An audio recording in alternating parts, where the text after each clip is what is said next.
Nama saya Gaya Fatia Permana dengan NIM 1515625088. Pada kesempatan kali ini saya akan mempresentasikan perkembangan mode busana tepatnya di era peradaban Minoa atau Kreta, serta analisis desain yang saya representasikan sebagai bentuk reinterpretasi dari nilai estetika tersebut. Dalam sejarah perkembangan mode peradaban Minoa, ini menempati posisi penting sebagai salah satu peradaban awal yang telah menunjukkan kesadaran tinggi terhadap estetika dalam berbusana. Yang dimana busana tidak lagi difahami hanya sebagai kebutuhan fungsional saja, tetapi sebagai konstruksi visual yang berkaitan dengan identitas, status sosial, dan ekspresi budaya. Hal ini dapat dilihat melalui berbagai peninggalan visual seperti fresko di Knossos, di mana tubuh diperlakukan sebagai pusat komposisi. Jadi pendekatan terhadap tubuh ini menjadi kunci utama dalam memahami bagaimana sistem busana di Minoa ini bekerja. Seperti itu. Lalu pada busana laki-laki sendiri, pendekatan yang digunakan cenderung bersifat reduktif. Ya, dimana mereka mengenakan kain bawah atau loincloth yang dipadukan dengan sabuk sebagai elemen struktural. Sabuk sendiri tidak hanya berfungsi sebagai pengikat saja, tetapi juga sebagai penegas garis pinggang yang memperjelas proporsi tubuh. Bagian torso sendiri yang dibiarkan terbuka menjadi strategi visual untuk menonjolkan kekuatan fisik dan maskulinitas. Dengan demikian, kesederhanaan dalam busana laki-laki bukan berarti minim desain, melainkan bentuk efisiensi visual yang berfokus pada tubuh sebagai elemen utamanya.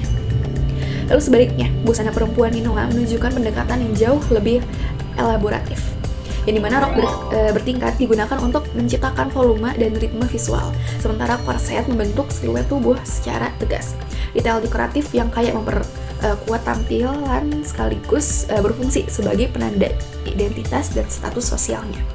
Kompleksitas ini menunjukkan bahwa busana perempuan tidak hanya berfungsi sebagai penutup tubuh, tetapi sebagai medium ekspresi visual yang lebih berkembang. Seperti itu. Lalu perbedaan antara busana laki-laki dan perempuan ini sendiri menegaskan adanya sistem visual yang terstruktur, yang dimana laki-laki menonjolkan tubuh melalui reduksi, sedangkan perempuan membangun visual melalui elaborasi. Gitu.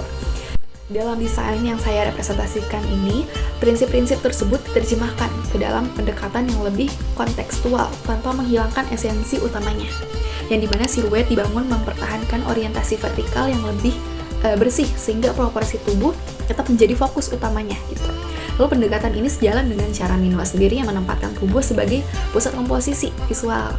Lalu kehadiran panel berlapis pada bagian depan tidak hanya berfungsi sebagai elemen estetis saja, tetapi sebagai bentuk artikulasi visual yang mempresentasikan konsep layering pada busana perempuan Minoa dalam versi yang lebih sederhana dan terkendali. Dari segi warna sendiri, komposisi yang digunakan menunjukkan pertimbangan yang terstruktur, yang dimana nuansa biru kehijauan mempresentasikan kedekatan dengan karakter maritim yang menjadi bagian dari identitas Minoa itu sendiri. Warna kuning keemasan menghadirkan asosiasi terhadap makmuran dan status, sementara warna pink sendiri pada bagian atas berfungsi sebagai penyeimbang yang melembutkan keseluruhan tampilan. Lalu dari kombinasi ini menciptakan harmoni visual yang tetap terarah serta membangun hierarki yang jelas dalam komposisi desain. Lalu beralih ke motif, terutama motif geometris ya yang diaplikasikan pada panel depan, berperan sebagai pusat komposisi yang mengikat keseluruhan elemen busana. Jadi motif ini tidak hanya berfungsi sebagai elemen dekoratif saja, tetapi juga sebagai pembangun ritme visual yang memperkuat karakter desain, meskipun diwujudkan melalui teknik tekstil yang modern. Lalu pendekatan ini tetap mempertahankan prinsip ornamentasi yang menjadi ciri khas dalam estetika Minoa itu sendiri. Lalu berlanjut pada aspek styling sendiri, kepangan rambut ini di bagian depan ya berfungsi sebagai framing wajah sekaligus memperkuat garis vertikal dalam komposisi. Elemen ini membantu mengarahkan perhatian secara visual sehingga tampilan menjadi lebih terstruktur. Lalu penutup kepala sendiri yang dipadukan dengan headpiece yang beraksen emas menjadi titik fokus pada bagian atas yang berperan sebagai penyeimbang komposisi sekaligus penegak karakter. Jadi secara keseluruhan, desain yang saya representasikan ini merupakan bentuk reinterpretasi yang mengolah prinsip estetika Minoa ke dalam bahasa desain yang lebih relevan dengan konteks masa kini. Kekuatan desain ini tidak terletak pada reproduksi bentuk secara literal ya, melainkan pada kemampuannya mempertahankan esensi visual seperti siluet, warna, dan motif, sekaligus mentransformas jadi komposisi yang adaptif seperti itu.